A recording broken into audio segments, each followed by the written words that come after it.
사회적 약자 여성을 이야기하며 또 다른 사회적 약자 난민을 가장 격렬히 비난하고 김구, 안중근, 윤봉길은 남성이라 경멸의 대상이지만 이승만, 박정희 전두환은 그 대상에서 제외되고 박근혜는 남성 성계가 없어 탄핵이 됐을 뿐이고 문재인은 노무현처럼 자살해야 하며 이런 극단적 혐오의 언어와 함께 박사모 엄마 부대가 결합하는 최근 일부 커뮤니티의 행태는 여성운동의 한 갈래가 자연스럽게 격해진 것을 넘어서 극우가 여성운동의 외풀을 쓰고 냉정과 지역이 담당했던 분열 프레임의 동력을 남녀 갈등과 제노포비아로 대체하려는 그런 의도가 개입된 것이 아닌가. 그러니까 이 행태는 사회과학의 분석 대상이 아니라 어떤 정치 기획이 그 배후에서 작동하고 있는 것은 아닌가. 엄중한 감시의 대상이다. 김어준 생각이었습니다.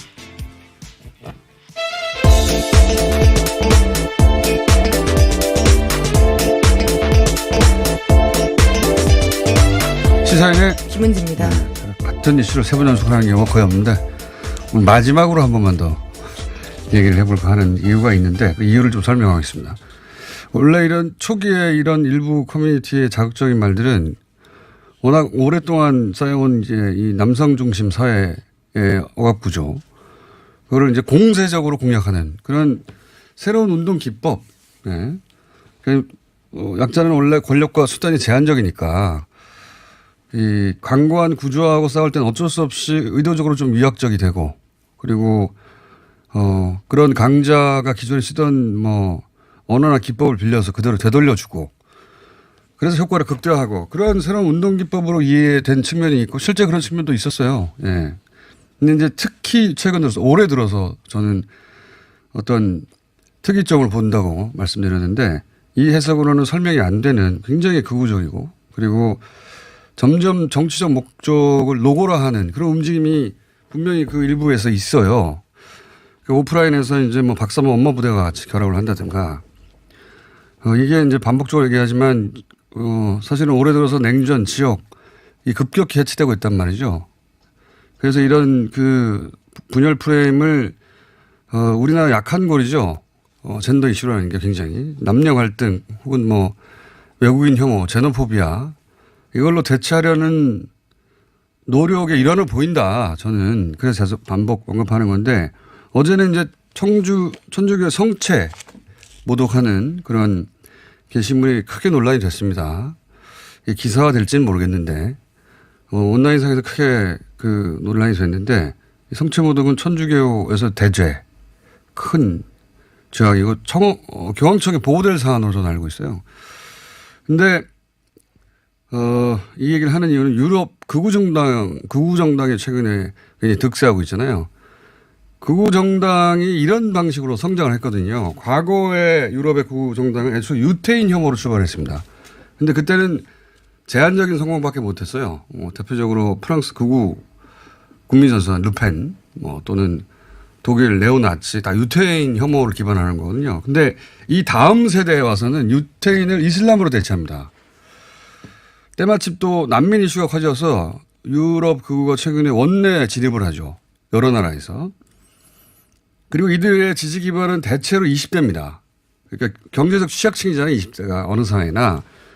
그 20대 박탈감을 이제 외국인 노동자 혹은 무슬림 제노포비아로 공략을 했고 이게 성공을 거뒀어요. 성공 모델인 거예요. 이게 기본적으로. 이게 이제 우리나라에 들어와서는 가장 약한 고리인 그 젠더 이슈의 변정으로 붙은 거라고 보여지고 그래서 이들 그 커뮤니티가 난민 이슈에 굉장히 극악할 정도로 부정적이었고 근데 여성운동 표방하면서 사회적 약자인 난민을 공격하는 게 논리적인 모순이잖아요. 네, 그렇죠. 예. 그러니까 무슬림은 반여성적이고 강간 문화가 있다 하는 전선을 만들어냈단 말이죠. 그래서 제가 자꾸 여성계를 분리해야 한다. 여성계가 스스로 분리해내야 한다. 요 일부의 극단적인 극우적인 움직임은 하는 이유가 뭐냐면 이게 이제 여성운동 외피를 쓰고 극우 정당의 토대로 혹은 뭐 진보의 분열점으로 그렇게 작동할 것이다. 우리 정치 지형을 굉장히 심각하게 왜곡시킬 수 있다. 유럽의 성공 모델입니다. 실제. 이게 뭐 남자라서 불편해서 이런 차원에서 얘기 드리는 게 전혀 아니고 이게 그래서 사회과학으로 막 해석하려고 하는데 그게 아니라 정치적 작업 아니냐. 유럽에서 검증된 모델을 우리가 여기서 만들어내려는 시도가 있지 않느냐 일부. 잘 대처하지 않으면은 향후 큰 문제가 될 수 있다. 그래서 연속으로 말씀드린 이유입니다. 자, 첫 번째 뉴스는 뭡니까? 네, 계속해서 첫 번째 소식으로 국군 기무사령부 관련된 뉴스 전해드리고 있는데요. 이번에도 똑같습니다. 기무사에 정보 보고를 하는 육군 조직이 서울경찰청사 안에서 사무실을 뒀다라고요. MBC가 어제 저녁 보도했습니다. 여기서 시민단체 관련 정보를 수집했고 그 내용을 보수단체로 전달했다라고 하는데요. 이 또한 문건에 나옵니다. 박근혜 정부 시절인 지난 2014년 4월 달에 작성된 건데 기무사령관 하명사항이다. 라는 부제가 붙어 있고요. 여기 내용으로는 시위에 참여하는 시민을 좌파로 지칭하고 있습니다. 뿐만 아니라 제한군인회 회장이 시위 계획에 대응하기 위해서 정보를 실시간으로 받길 원한다라고 되어 있는데요. 심지어 표까지 그려가면서 집회 정보를 제공할 것으로 보입니다. 참 이것도 좋은 뉴스네요. 경찰에 군인이 들어가서 경찰 정보를 빼서 네, 사무실까지 사용하면서요. 네, 빼서 이게 소위 어떤 정보냐면 경찰이 당연히 이제 집회를 하면 집회 관련 정보들이 있을 텐데 시민단체, 그러니까 민간인 사찰에 해당되는 거죠. 그런 정보를 빼내서 기무사에 넘겨주면 기무사는 그것을 보수단체에 넘겨가지고 네, 소위 맞불 집회를 기획한 맞불 겁니다. 집회. 예. 항상 맞불 집회가 있었죠. 이럴 때는. 그 맞불 집회가 자연스럽고 당연한 것처럼 보이게 만들어서 사실은 이렇게 기획된 것이고 게다가 이런 맞불 집회에 삼성의 돈이 들어갔었다. 이런 뉴스도 있었죠. 예. 골 때리는 겁니다. 이게 작동 원리가. 네. 알면 알수록 정말 다 경악을 금치 못할 뉴스들인데요. 다 문건으로 이제 사실들이 나오고 있는 겁니다. 이게 이제 누군가의 주장이 아니라 기무사에서 나온 문건에 이런 내용이 내부 있는 문건이고요. 겁니다. 서울경찰청 또한 이러한 사실들을 모르다가 올해 초 정보 유치를 확인하고 자체 조사 벌였다라고도 하는데요. 문제가 불거지자 수방사가 서울시경 파견단을 지난 3월에 부대를 복귀시켰다라고 합니다. 예전에 이런 이제 보수 집회 보고 돈은 누가 준 거냐 뭐 이런 식으로 하면 벌컥 화를 내고 자발적인 모임이고 순수한 모임이고 이런 대응이었으나 지금 이제 그런 얘기는 못 하겠죠. 예. 그런 짐작은 있었으나 다들 문건으로 확인된 겁니다. 네, 물증으로 점점 더 확인되고 있는데요. 뿐만 아니라 여론조작 정황도 또 나왔습니다. 이명박 정부 시절의 기무사인데요. 대한민국 제한군인회가 발행하는 매체에 4대강 사업 옹호 기사를 게재한 정황도 드러났다라고 합니다. 오늘 아침 경향신문 보도인데 서울중앙지검 국정원 수사팀이 이 같은 혐의를 포착하고 지난달 해당 매체인 코나스넷 사무실을 압수수색했다라고 합니다. 안보신문을 표방하고 있는 이 신문은요. 제한군인 회장이 발행하고 있고 제한군인회와 같은 건물을 사용하고 있는데 댓글 공작 수사하던 중에 추가로 혐의가 포착됐다라고 합니다.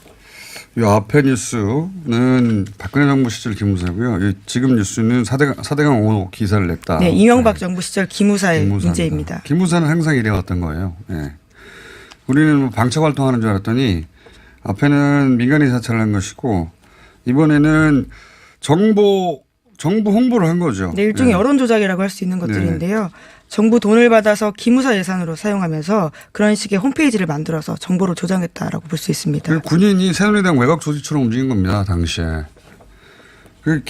기무사가 했던 활동이 이게 문서로 지금 나오고 있는 와중이고. 네, 뿐만 아니라 다른 혐의들도 있는데요. 보면요. 청와대 요청으로 기무사가 나는 꼼 수다 방송을 녹취해서 보고하는 등 직무 범위를 벗어난 불법 행동 한두 개가 아니라고 합니다. 아니 저는 이렇게 실종됐다니까요.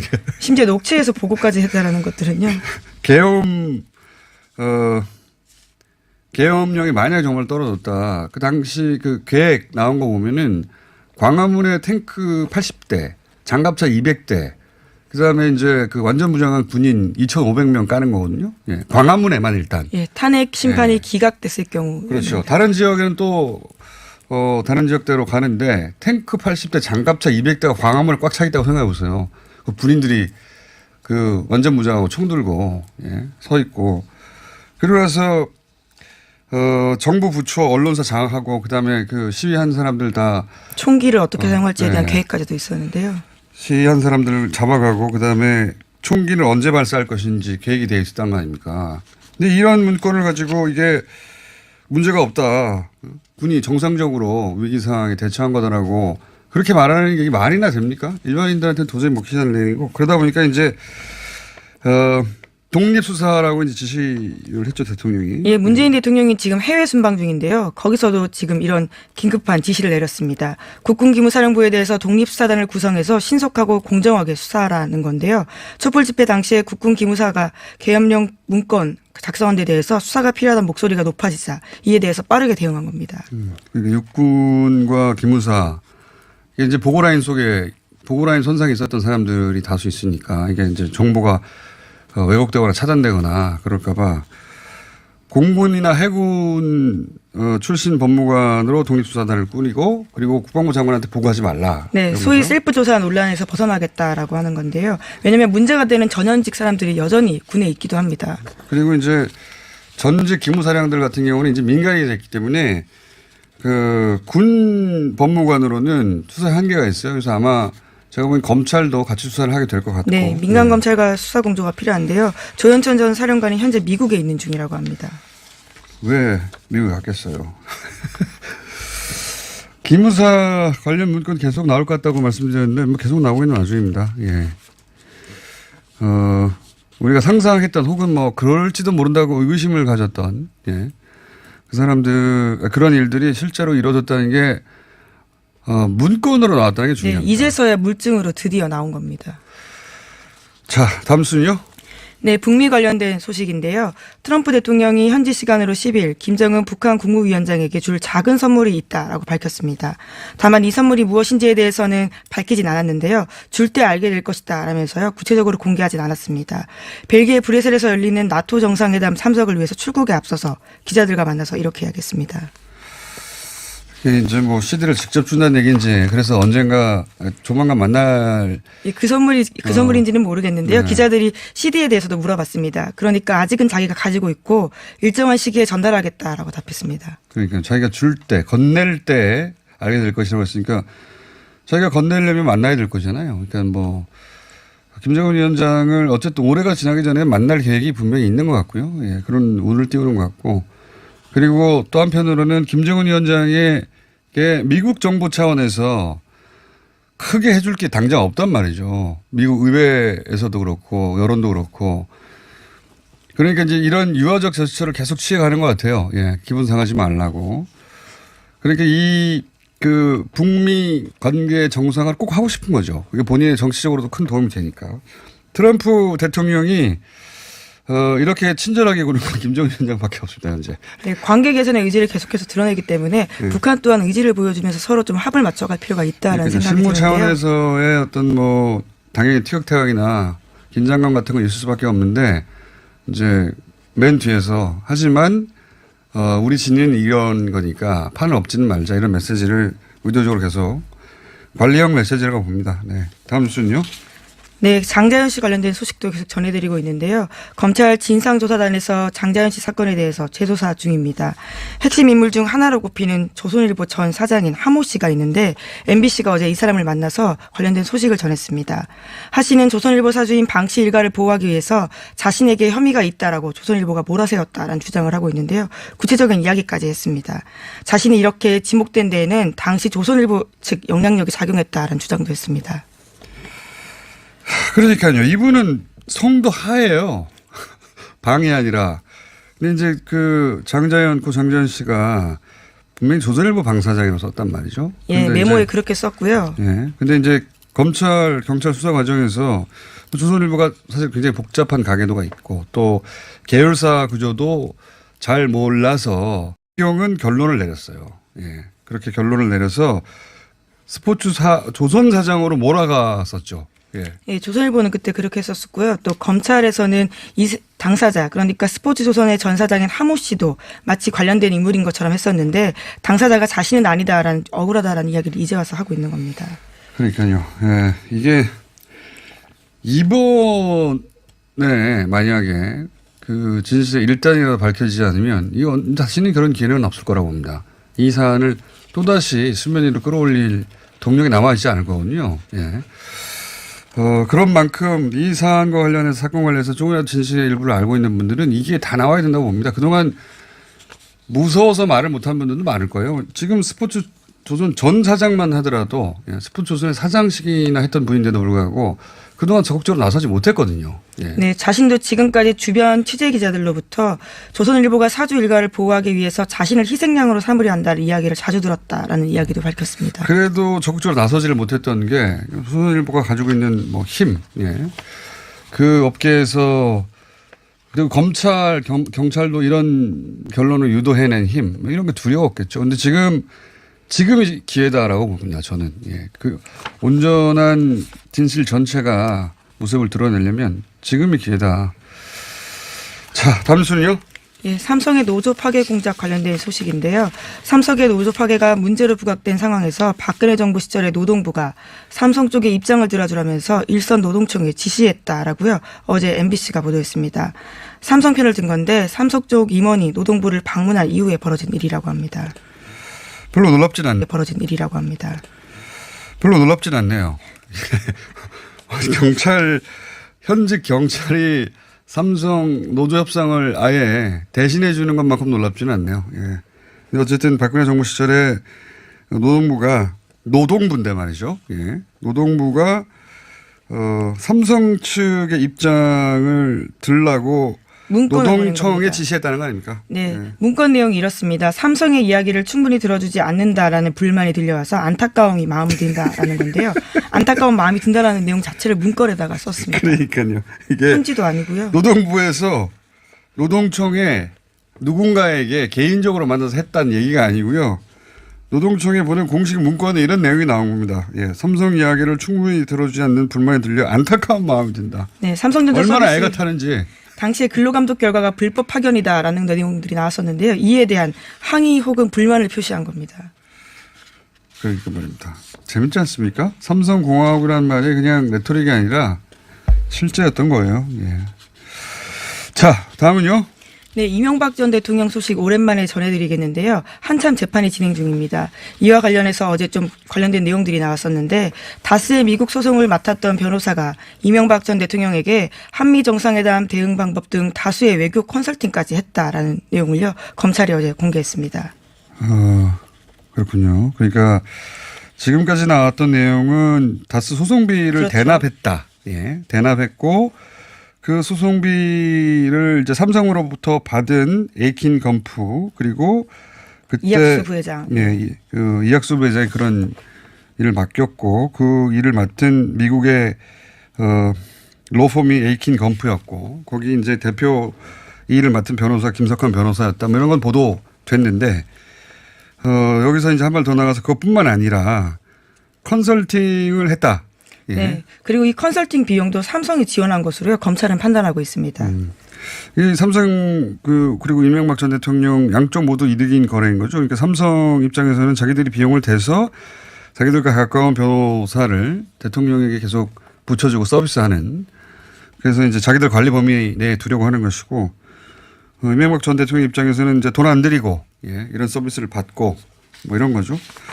그런 게 이전에는 다스 소송만 한 줄 알았더니 그 외에도 예. 관여한 게 한두 개가 아니다라고 예, 하는 각종 건데요. 컨설팅, 외교 컨설팅까지 해줬는데 이분이 유명한 변호사예요. 예, 예. 김석환 변호사라고요. 비싼 변호사입니다. 이분이 공짜로 할 이유가 없지 않습니까 전혀?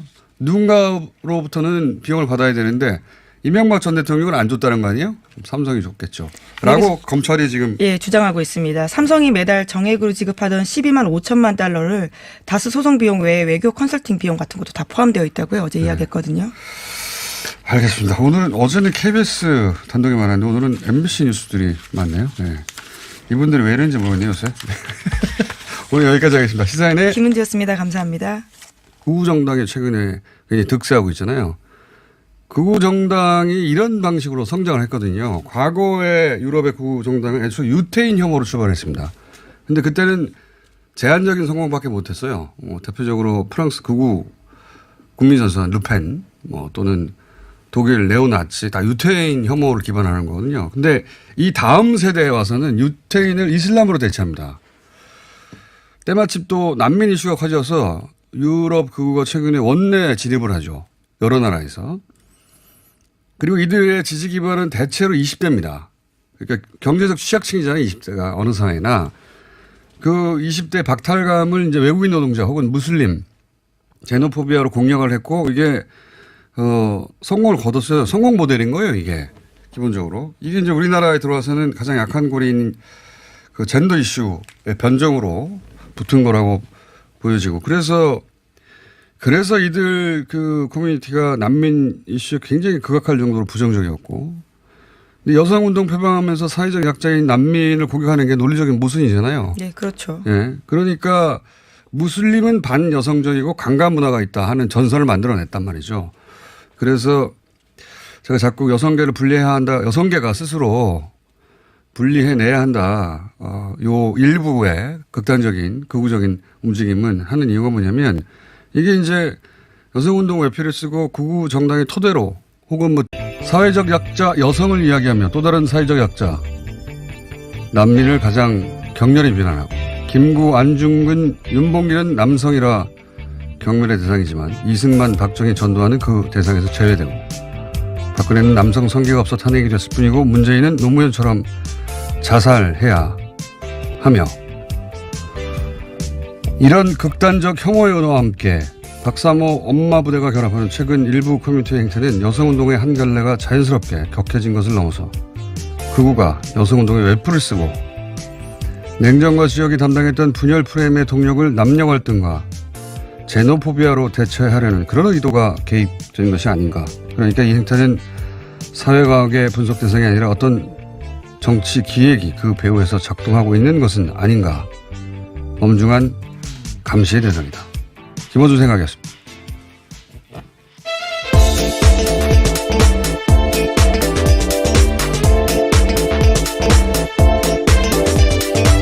시사인의 김은지입니다. 같은 이슈를 세 번 연속하는 경우가 거의 없는데 오늘 마지막으로 한 번만 더 얘기를 해볼까 하는 이유가 있는데 그 이유를 좀 설명하겠습니다. 원래 이런 초기에 이런 일부 커뮤니티의 자극적인 말들은 워낙 오랫동안 쌓여온 이제 이 남성 중심 사회의 억압 구조, 그거를 이제 공세적으로 공략하는 그런 새로운 운동 기법. 네. 약자는 원래 권력과 진보의 분열점으로 그렇게 작동할 것이다. 우리 정치 지형을 굉장히 심각하게 왜곡시킬 수 있다. 유럽의 성공 모델입니다. 실제. 이게 뭐 남자라서 불편해서 뭐 이런 차원에서 얘기 드리는 게 전혀 아니고, 이게 그래서 사회과학으로 막 해석하려고 하는데 그게 아니라 정치적 작업 아니냐. 유럽에서 검증된 모델을 우리가 여기서 만들어내려는 시도가 있지 않느냐, 일부. 잘 대처하지 않으면은 향후 큰 문제가 될 수 있다. 그래서 연속으로 말씀드린 이유입니다. 자, 첫 번째 뉴스는 뭡니까? 네, 계속해서 첫 번째 소식으로 국군 기무사령부 관련된 뉴스 전해드리고 있는데요. 이번에도 똑같습니다. 기무사에 정보보고를 하는 육군 조직이 서울경찰청사 안에서 사무실을 뒀다라고요. MBC가 어제 저녁 보도했습니다. 여기서 시민단체 관련 정보를 수집했고 그 내용을 보수단체로 전달했다라고 하는데요. 이 또한 문건에 나옵니다. 박근혜 정부 시절인 지난 2014년 4월 달에 작성된 건데 기무사령관 하명사항이다. 라는 부제가 붙어 있고요. 여기 내용으로는 시위에 참여하는 시민을 좌파로 지칭하고 있습니다. 뿐만 아니라 제한군인회 회장이 시위 계획에 대응하기 위해서 정보를 실시간으로 받길 원한다라고 되어 있는데요. 심지어 표까지 그려가면서 집회 정보를 제공할 것으로 보입니다. 참 이것도 좋은 뉴스네요. 경찰에 군인이 들어가서 경찰 정보를 빼서 네, 사무실까지 사용하면서요. 네, 빼서 이게 소위 어떤 정보냐면 경찰이 당연히 이제 집회를 하면 집회 관련 정보들이 있을 텐데 시민단체, 그러니까 민간인 사찰에 해당되는 거죠. 그런 정보를 빼내서 기무사에 넘겨주면 기무사는 그것을 보수단체에 넘겨가지고 네, 소위 맞불 집회를 기획한 맞불 겁니다. 집회. 예. 항상 맞불 집회가 있었죠. 이럴 때는. 그 맞불 집회가 자연스럽고 당연한 것처럼 보이게 만들어서 사실은 이렇게 기획된 것이고 게다가 이런 맞불 집회에 삼성의 돈이 들어갔었다. 이런 뉴스도 있었죠. 예. 골 때리는 겁니다. 이게 작동 원리가. 네. 알면 알수록 정말 다 경악을 금치 못할 뉴스들인데요. 다 문건으로 이제 사실들이 나오고 있는 겁니다. 이게 이제 누군가의 주장이 아니라 기무사에서 나온 문건에 이런 내용이 내부 있는 문건이고요. 겁니다. 서울경찰청 또한 이러한 사실들을 모르다가 올해 초 정보 유치를 확인하고 자체 조사 벌였다라고도 하는데요. 문제가 불거지자 수방사가 서울시경 파견단을 지난 3월에 부대를 복귀시켰다라고 합니다. 예전에 이런 이제 보수 집회 보고 돈은 누가 준 거냐 뭐 이런 식으로 하면 벌컥 화를 내고 자발적인 모임이고 순수한 모임이고 이런 대응이었으나 지금 이제 그런 얘기는 못 하겠죠. 예. 그런 짐작은 있었으나 다들 문건으로 확인된 겁니다. 네, 예. 물증으로 점점 더 확인되고 있는데요. 뿐만 아니라 여론 조작 정황도 또 나왔습니다. 이명박 정부 시절의 기무사인데요. 대한민국 제한군인회가 발행하는 매체 4대강 사업 옹호 기사를 게재한 정황도 드러났다라고 합니다. 오늘 아침 경향신문 보도인데 서울중앙지검 국정원 수사팀이 이 같은 혐의를 포착하고 지난달 해당 매체인 코나스 수단이 제한적이니까 이 강고한 구조하고 싸울 때는 어쩔 수 없이 의도적으로 좀 위약적이 되고 그리고 그런 강자가 기존에 쓰던 뭐 언어나 기법을 빌려서 그대로 되돌려주고 그래서 효과를 극대화하고 그런 새로운 운동 기법으로 이해된 측면이 있고 실제 그런 측면도 있었어요. 예. 근데 이제 특히 최근 들어서 올해 들어서 저는 어떤 특이점을 본다고 말씀드렸는데 이 해석으로는 설명이 안 되는 굉장히 극우적이고 그리고 점점 정치적 목적을 노골화하는 그런 움직임이 분명히 그 일부에서 있어요. 오프라인에서 이제 뭐 박사모 엄마 부대와 같이 결합을 한다든가 이게 이제 반복적으로 얘기하지만 사실은 올해 들어서 냉전 지역이 급격히 해치되고 있단 말이죠. 그래서 이런 그 분열 프레임을 우리나라 약한 고리죠. 젠더 이슈라는 게 굉장히 남녀 갈등 혹은 뭐 외국인 혐오, 제노포비아 이걸로 대체하려는 노력의 일환을 보인다. 저는 그래서 계속 반복 언급하는 건데 어제는 이제 천주교 성체 모독하는 그런 게시물이 크게 논란이 됐습니다. 기사화 될지는 모르겠는데 온라인상에서 크게 그 논란이 됐는데 성체 모독은 천주교에서 대죄 큰 죄악이고 교황청에 보호될 사안으로 저는 알고 있어요. 근데 이 얘기를 하는 이유는 유럽 극우 정당